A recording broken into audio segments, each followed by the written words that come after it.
Plus de 15% de rendement sur les bénéfices nets, c'est ce qu'on peut obtenir aujourd'hui si vous investissez sur Mersenne. Alors, est-ce que c'est une entité intéressante à mettre en portefeuille ou en watchlist? On va voir ça tout de suite. En premier lieu, on va s'intéresser à la viabilité du business. En second lieu, on va s'intéresser un petit peu plus à sa valorisation. Et en troisième et à la fin, comme d'habitude, je donnerai mon avis, sachant que je ne suis pas conseiller ni analyste financier. Donc, Mersenne, anciennement Carbone Lorraine, est un groupe spécialisé dans la fabrication de métaux avancés. Donc, spécialité graphique, équipement, anti-cordaison. Donc, coté à la Bourse de Paris depuis 1937. Donc, on a quand même un sacré historique sur cette entreprise. Donc, cette compagnie en 1937 est effectivement issue d'une fusion entre plusieurs acquisitions.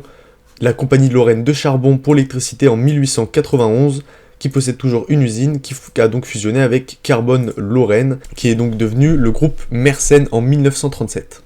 On voit qu'au cours de la création du groupe, il y a eu beaucoup de cessions d'activité, on l'a pu le voir à ce moment-là, en vendant à 21% sa participation à Paribas Affaires. Au cours des années suivantes, elle a même renforcé sa position concurrentielle en devenant le leader en 1981 de la protection des semi-conducteurs de puissance. Donc vous regardez à quoi ça fait référence. C'était avant donc la lithographie, c'était de la microphotographie. Donc on sait que Luc Termelin est le directeur général du groupe Mersenne depuis 2016 et il a rejoint le groupe depuis 1994. Donc les dirigeants sont toujours alignés avec les valeurs de l'entreprise étant donné que on a toujours un employé qui est aujourd'hui PDG. En 2018, le groupe a annoncé à remporter un contrat avec Longhi, un de ses partenaires historiques du marché chinois solaire en Chine, étant donné que eux, les infrastructures pour le solaire, pour les énergies renouvelables, pour l'électrique, ils sont extrêmement avancés. Donc aujourd'hui, on sait que si on a des compagnies françaises qui peuvent avoir des accords avec des entreprises chinoises qui pratiquent ce genre de domaine, ça peut être extrêmement bénéfique pour nous. Maintenant, on va s'intéresser un petit peu plus aux chiffres, donc au quantitatif. Est-ce qu'on a un chiffre d'affaires qui évolue sur les dernières années? On voit qu'effectivement c'est le cas. Donc on passe de 800 millions à 1,21 million. Le profit brut qui augmente aussi. On va aller regarder, est-ce que la dépréciation est importante? Non, c'est surtout un coût des marchandises. On a des dépenses d'exploitation qui augmentent. Bizarrement, ça m'a l'air assez peu quand même corrélé au prix des matières premières parce qu'on a des dépenses d'exploitation qui augmentent. C'est-à-dire qu'il n'y a pas une baisse statistique du volume qui est constaté, c'est-à-dire que pour avoir une baisse donc des dépenses d'exploitation, il faut avoir une baisse des volumes. Effectivement, là, on voit que c'est pas le cas. Et on voit aussi que le bénéfice d'exploitation de 2017 à 2023, donc en 6 ans, a fait x2. Extrêmement bon pour nous. Pareil pour le revenu avant impôt, on voit que la dette est assez peu importante. Les charges d'intérêt sur la dette représentent à peu près en moyenne 10% du bénéfice d'exploitation, ce qui est extrêmement bon. C'est ce qu'on recherche en moyenne pour une entreprise. Et ensuite, on va regarder son revenu net qui effectivement fait x2, voire peut-être pratiquement x3 en l'espace de 6 ans. On va aller regarder le bilan, on voit qu'on a aussi un bilan qui fait face à une augmentation, avec une augmentation de passifs pas aussi importante que l'augmentation des actifs, ce qui nous laisse quand même une entreprise assez profitable. Donc on va aller regarder tout de suite les statistiques, c'est-à-dire les retours sur equity. Donc on va aller regarder ça tout de suite, on a un retour sur equity qui est à 11%, ce qui est quand même assez faible. Maintenant regardons qu'est-ce qu'on trouve dans nos actifs. Est-ce qu'on a quand même beaucoup d'immobilisation incorporelle? On va aller regarder ça tout de suite, on voit qu'effectivement c'est le cas, même si on le déprécie quand même chaque année, mais il y a l'air d'avoir des petites acquisitions par-ci par-là. On a quelques investissements dans des filiales, on a surtout de l'immeuble et de l'usine, donc c'est là-dessus qu'il va falloir faire son retour sur l'equity. Après évidemment, en prenant la dette ou pas, vous faites ça comme vous voulez, hein, chacun son calcul, mais le plus important serait de enlever l'immobilisation corporelle, enlever la dette, et ensuite vous trouvez un réel retour sur equity et retour sur le capital investi. On voit qu'il devient de plus en plus intéressant, même s'il est assez faible. Par contre, on a un total d'actions qui a augmenté sur l'année 2023. Potentiellement, y a-t-il eu une acquisition? On ne le voit pas forcément dans le total des actifs. On va aller questionner maintenant son tableau de flux de trésorerie. Donc on va aller voir un cash des activités d'exploitation qui a fait x3 de 2017 à 2016. Pourquoi? Parce que la dépréciation et amortissement, elle, a fait x2 entre-temps. C'est ça qui nous rajoute un petit 30 millions en plus. Donc on va aller regarder maintenant tout de suite. On va aller regarder la dépense d'investissement qui est quand même assez importante, qui est d'ailleurs plus importante certaines années que le cash lié aux activités d'exploitation. Pourquoi est-ce que sur les dernières années, est-ce qu'on a dû financer de la dette? Effectivement, on le voit à ce niveau-là, on a financé de la dette. Ici, on a émis 96 millions d'actions. Pourquoi? Est-ce que c'était pour payer un dividende dont on n'avait pas les moyens? Ce qui a l'air d'être le cas. Est-ce qu'on a utilisé plutôt de la trésorerie?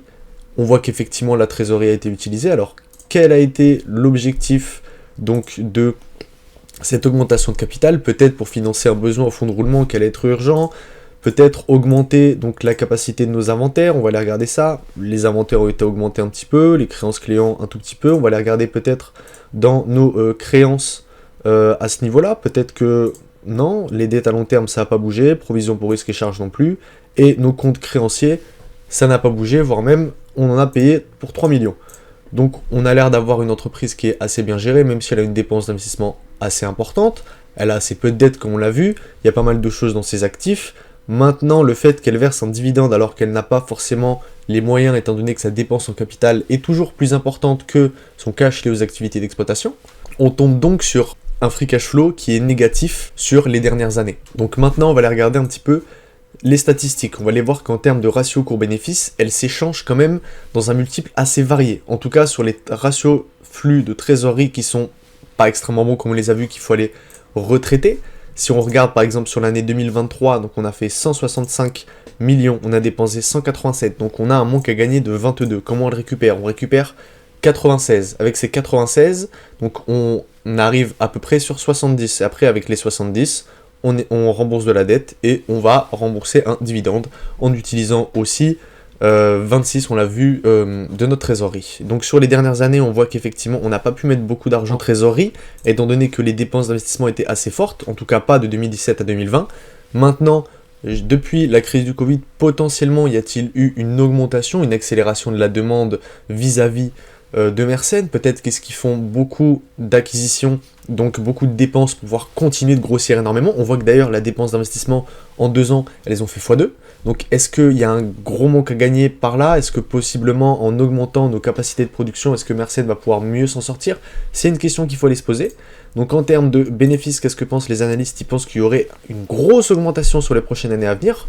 Voilà pourquoi est-ce qu'il y a beaucoup de dépenses en capital. Donc potentiellement, est-ce que Mersenne aujourd'hui ne serait pas forcément assez intéressante? On voit que le cours, il végète, il fait quand même pas grand-chose, même si on peut aller le voir aujourd'hui. Là, on est déficitaire sur les PER. On voit que d'ailleurs, en moyenne, là, sur les dernières années, les PER, ils étaient quand même assez bizarres. Hein. Donc on le voit, ici on a du 38, ici on a du 6, 5, 30. Vous voyez que c'est assez différent. Pourtant, on peut voir que sur les dernières années, en tout cas les free cash flow, jusqu'à une certaine période, on était très bon. Maintenant, il y a des investissements massifs, peut-être qu'on les avait pas fait depuis un certain moment. Le dernier PDG, il est arrivé en 2018 ou en 2019, si je me trompe pas. Peut-être qu'il a constaté qu'il y avait des choses à faire, etc. Allez écouter les conférences call. Maintenant, en termes de bilan, je pense que sur cette entreprise, on a une entreprise qui est assez bien gérée. Il y a beaucoup de dépenses d'investissement, mais peut-être que c'est lié à quelque chose. Donc il faut aller creuser un petit peu. En tout cas, en termes seulement financiers, on voit qu'il y a une assez bonne croissance.